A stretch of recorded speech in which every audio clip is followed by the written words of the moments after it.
on the Greek fathers and the Byzantine authors as well. So please, Frederick. Thank you very much, Father Sergio, for your kind words. And I'd also like to thank Professor Fotisioannidis for the invitation, as well as Professor Christos Arabatsis. It's a great honor for me to speak here in Thessaloniki, especially here at the theology school. So I'm very pleased to be here, and especially to talk about Psellos, which, as you know, is probably my favorite author and the one that's most fun to work on. Psellos uncovered the main paradox of the ladder of divine ascent of John Klimakos. How can we learn by study what cannot be understood by the human mind? His answer combines ancient Greek philosophy and the older New Testaments and points to the progression towards contemplation of the divine. Next. Byzantinists have not focused on this essay printed in Theologica Minora, Volume 1, essay number 30, edited by Gautier. It's only a couple of pages long, but it's called the Ερμηνεία Historiton tis Climacus. So even from the title, it is clear he's referring to this. There are 6 manuscripts, which I've listed here. Gautier only used 3 of them. All the articles focus on a presumed fragment of Aristotle it quotes. So we have some secondary literature, but about a sort of quotation that may or not be by Aristotle. So they're not interested in the essay. The essay has not been studied or translated. The lack of translation can be explained by the fact that it requires an interpretation of its meaning. Wilamowitz had already famously said in 1901 that a true translation is a form of metempsychosis. So it means that a translation requires interpreting and understanding what's going on. Next. Interpreting Psellos is unique in that he always repays the effort. Moreover, he offers extraordinary insights and readings. His essay focuses on rung 27. Rung is a technical term. It should be step, but actually rung is how you say it for a ladder in English. The rung 27 of the ladder of divine ascent, and specifically this passage. So here I'm quoting a translation, a problematic translation, but at least it's an official one, in English of this passage which Psellos comments in its entirety. So this is John Klimakos. I myself was occupied with the second of these tasks and entered the intermediary stage. A light came to me and I was thirsting, and I asked there what the Lord was before he took visible form. The angel, it's not in the Greek text, but anyway, could not tell me because he was not permitted to do so. So I asked him, in what state is he now? And the answer was that he was in the state appropriate to him, though not to us. What is the nature of standing and sitting at the right hand of the Father, I asked. Such mysteries cannot be taken in the human ear, he replied. Then I pleaded with him right then to bring me where my heart was longing to go. But he said that the time was not yet ripe, since the fire of incorruption was not yet mighty enough within me. And whether during all this I was in body or out of it, I cannot say. This passage is entirely quoted in the essay of Psellos, so this is important. He has an introduction, quotes this passage, and then does a step-by-step analysis. The passage is notable for its difficulty. It's been a problem in Byzantine times to interpret what it means. Photios, for example, writes an essay. It's a problematic passage. Psellos decides to structure his essay in the following manner. Lines 1 to 33, the introduction, 34 to 43, passage from step 27, and then you can see the different stages until he reaches a conclusion, 152, 58, where he says he's going to leave aside the most interesting topic, which is the one of contemplation of the divine light. He says he knows that's the central part, but not for this passage. The length of commentary is different for each section. Psellos was most concerned by the question of means, that is in line 44-68, illumination, 69-95, and desire, 120 to 146. Next. Here we go. The first question concerns the meaning of meson. Psellos understands it as the ladder itself, not an angel. He thinks that the meson is the ladder. He understands the meaning of meson as method by which one ascends. The ladder of virtues is a standard Platonic idea. It is present in Plato's Symposium, which I quote here, and you have the Greek up above on the left. Starting from such beauties to rise for the sake of that good, as if using steps of a ladder. So, and here it's very interesting, there is a variety of terms for the steps. In this case here we have epanabasmis, there's also the epanabathmis, methita, and also the bathmis, there's many different terms. That's also interesting in the history of this concept. The image of the ladder was popular in Neoplatonic thought and is present in all its main authors. Plotinus, Porphyry, Iamblichus, Proclus, Damascus, Olympiodorus. All comment on this passage you have on the screen, and they use it and expand it. So the ladder is a standard Platonic image.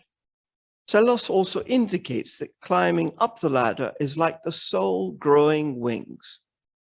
Recalling the image from Plato's Phaedrus, 249d specifically, but it's actually a long passage, 246-7 and 251, also well known to all the Neoplatonists and becomes a technical term. You have the pterophiia, which becomes a word one finds in many, many texts, including Orthodox Byzantine texts.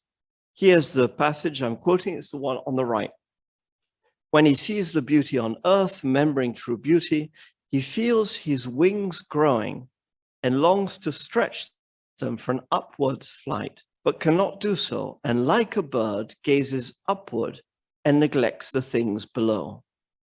Now, the image I chose on the left is from Apamer. So that's an image that shows an interest in Plato in the 4th century in Syria. The one on the right, instead, is just a sort of a slight provocation because the hieroglyph to indicate the soul, which is called Ba in Egyptian, is a bird with a human head. And that's the standard representation. And this was known also in Byzantine texts. So Plato is adopting imagery that was well known to him, but was foreign and probably Egyptian, and it just became standard Greek from Plato onwards. As the person progresses, it achieves different degrees of virtue, according to Psellos' reading of the ladder of divine ascent. Psellos singles out 4, praktike, theoretike, neore, paradigmatike, all found in Neoplatonic texts. Again, Plotinus, Porphyry, Iamblichus, Proclus, Damascus, Olympiodorus. Psellos is not forgetting Christianity in favor of Platonism. He explains that the virtues described by the Platonists are the same as those present in Christianity. And here I quote, and this is a passage you see down below on the slide. This is from Psellos itself. Therefore, he says, going through the middle, I was in the middle. This is quoting John Klimakos. That means he went beyond the political virtue, the politikiarity, which is again a Neoplatonic concept, which the Holy Scripture calls the practical, praktiki, and purified from the body and going beyond. I have come to middle knowledge, since it also so happens by reason of going through intermediary virtues to achieve intermediary contemplations. So Psellos does not think there are angels, that there's a link direct with angels in this passage of the divine ladder, of the ladder of divine ascent. He thinks it is the ladder itself, which is the instrument of ascent. Psellos has indicated the importance of 3 Platonic images to interpret John Klimakos. And he does this by quotation in this essay. The ladder, the wings of the soul, and the purification of virtues. It continues with illumination of he who is thirsty and the question of desire and striving. This is eros and pothos. Important concepts in Orthodox contemplation, obviously. He quotes Plato's Phaedo 66b5, in which he describes the entry of the soul into the physical world. However, he points out that John Klimakos places body and soul together in the quest of progression. The progression is a physical activity. It's not just the soul detached from the body, as it was in some Platonists. Platonic psychology is a complicated matter and a subject of disagreement among Platonists. Plotinus believed the soul pre-existed the body, like in the Phaedo, while Proclus thought that the body and soul were created at the same time, like in Timaeus, and this is confirmed in Elements Theology 211. The ability to receive divine illuminations is termed epitidiotis, something which improves precisely with correct virtues. So if you follow a virtuous development, you have a greater ability to receive the divine elampsis. The concept was studied already by Psellos in Theologica Minora 1:11. However, the aim, However, the aim for a progression towards the divine, moving from one set of virtues to another, one may quote here a useful passage from Proclus. Forgive me if it's a pagan text, but it's still an extraordinarily interesting text, because it shows how Psellos could try and bridge the two worlds by eliminating the things in paganism that didn't fit, but by quoting passages that were useful. Here I quote the translation: "For everything prays except the first principle," says the famous Theodore, a Platonist, "initiation begins from the most ordinary goods, it ends in divine unification, it gradually makes the soul used to the divine light." This quotation allows one to see how Psellos could find Platonic texts which reminded him of the ladder of divine ascent. Psellos has quoted Phaedo 66 and has referred to Porphyry sentence 32, that is the virtues. He has indicated that the ladder is an instrument to receive divine illumination and has employed notions to interpret the question of means. Psellos does not simply place pagan texts beside Christian ones to be fashionable. He's not doing a sort of structuralist analysis. I think this is an important point. He's not just drawing parallels. He's interested in the question. He indicates that the aim is defined by biblical texts. Yeah, next. I will leave aside the numerous passages concerning the contemplation of divine energies present in this essay, since they echo Theologica Minora 1:11 on the contemplation of the light of the transfiguration on Mount Tabor. Psellos argued that the disciples contemplated the divine energies in exactly the same language as Palamas, but a bit earlier. So we have a text from the late 1040s, early 1050s that has a very similar argument and on which I've already published. So forget that. However, it is worth pointing to a single statement he employs. He says that no one has ever seen God. This is Theologica Minora 1:30-83. It is a famous sentence quoted in Byzantine tradition, but it's interesting Psellos uses this specific idea. No one has ever seen God. This is important since it appears in the Synodicon of Alexios Tudites.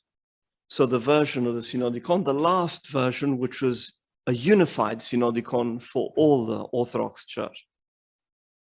While Alexios Tudites was patriarch in 1025, 1043. And here I quote the anathema, which is fun. Anathema to who says from now on that I have seen the invisible God. I was carried out of the pure nature which said to me, you are Elijah, you are Enoch.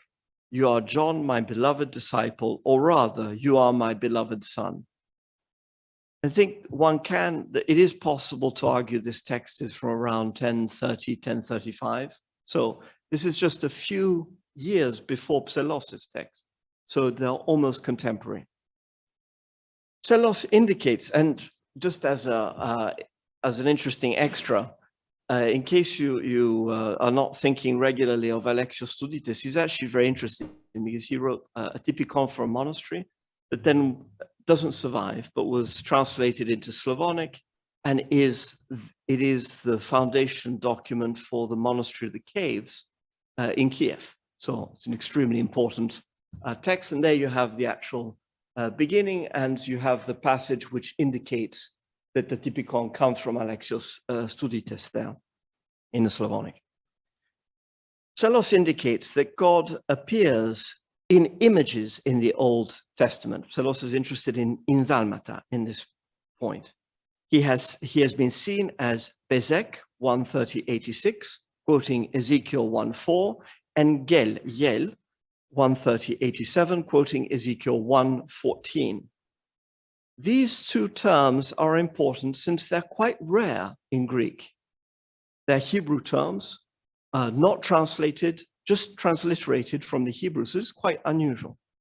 They appear in the Suda and in Nikitas Stithatos. So the Suda, 10th century, is sort of a world below, but Stithatos, we're talking about an exact contemporary. I think they may have been, maybe not friends, but they knew each other quite well. At least I don't think there was antipathy. The Synodicon quoted above was edited by Alexios, formerly abbot of the Studios monastery. One of his successors was precisely Nikitas Stithatos, the chief theologian during the schism of 1054. A Studite monk had also been the founder of the monastery of the Beautiful Source, in which Ioannis Xyphilinos and Psellos retired as monks in 1055. The monastery of the Beautiful Source is behind Prusa on Mount Olympus. Psellos' praise of Nicholas of the Beautiful Source of Mount Olympus has several references to the ladder of John Klimakos. There's actually quotations. There's an expression, klimakizon, for example, that he uses. The connection is not simply monastic. One of the most vivid descriptions of the Studite monastery is Psellos is when Michael V deposed and escapes from the imperial palace, thinking he would find protection, he hides in the Studios monastery.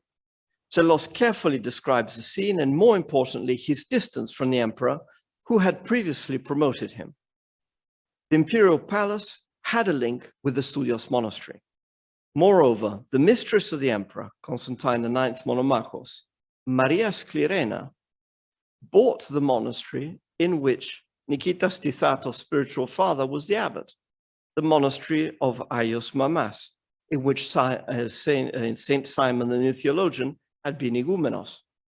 Maria Sclirena's residence in 1045 became the place of study of Xyphilinos, Psellos, Mavropous, possibly Christophoros Mitrineos, the Evais Ikos of Aios Yorgos Tropeophoros. There is a connection between monasticism, the imperial court, and the ladder of divine ascent. This is not pure speculation, since we have a concrete object which indicates this. It appears in the manuscript of the ladder of divine ascent, the Quala 263, dated to April 1059. It was commissioned by Eustathios Voilas, possibly related to the buffoon described by Psellos in Chronographia Book 6. Eustathios had been Protospatharios and Ipatos, and says in his will contained in this same manuscript. He also claims he was the service of Michael Vasilios Apokapis, imperial bureaucrats. The manuscript is striking not only because we know the patron, but also the scribe, Theodoros. Indeed, the dated manuscripts from the period 1025 also indicate the names of their scribes in most cases. What is more striking is the connection with poetry. Each of the dated manuscripts in the period 1025, 1081, so the time of Psellos' life, contains poetry. This is next slide. Sì, sì, c'è ancora un minuto. Psellos also writes lines referring to the ladder of divine ascent against an enemy monk in poem 21. Poem 22 is much funnier, but 21 is also funny, where he attacks a monk who says, Psellos, you're not suited to Christian life.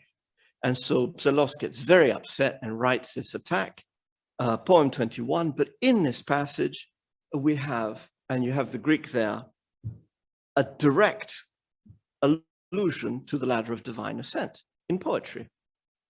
Here's the translation. Let's accept that you have perfected all practical virtue or contemplation. You learn the rung of the immaterial ladders. You have risen to the highest gate. You understood the very reasons of bodies and the superior natures of incorporeal beings. You held the one in the Trinity. You recognized the one who is and the being beyond the intellect. Thus, the link between monasticism, bureaucracy, poetry, and John Klimakos is assured. And this is to explain why Psellos' students went to Psellos and said, explain to us John Klimakos. Because this was a standard text among the aristocracy, the bureaucracy, the monks, the church, everyone read it. Yeah. Next, and this is the last slide. Psellos' essay is about identifying the Platonic ladder with steps of virtues to reach the divine, with a gradual progression of contemplation described in the ladder of John Klimakos. Again, on the left, you see the text of John Klimakos in the manuscript of Voilas. This is rung 27, which is peri ησυχίας. So what Psellos is commenting is a passage peri ησυχίας. The passage Psellos has chosen to understand is rung 27, dedicated to ησυχία, apparently a Christian concept, but a concern also for the Neoplatonist Proclus, who described ησυχία in book 211 of the Platonic theology. And here I quote a translation. So if we ever and even now set aside multifarious knowledge, if we expel the variety of life from us, if we have become at peace with everything, we may progress near to what is the cause of all.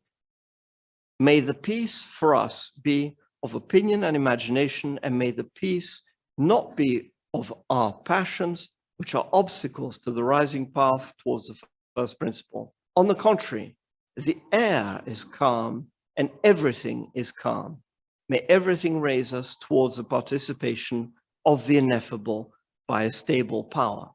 This is an extraordinary text because it's entirely pagan, but it has concepts which are extremely familiar to anyone who knows the Orthodox mystical text. Psellos became hypatoston philosophon precisely because of his ability to combine pagan and Christian thought, but more importantly, to be able to interpret the means and aims of philosophical arguments. Essay 130 of the ladder of John Klimakos was written as a testament of his Platonic and Orthodox outlook. Thank you very much.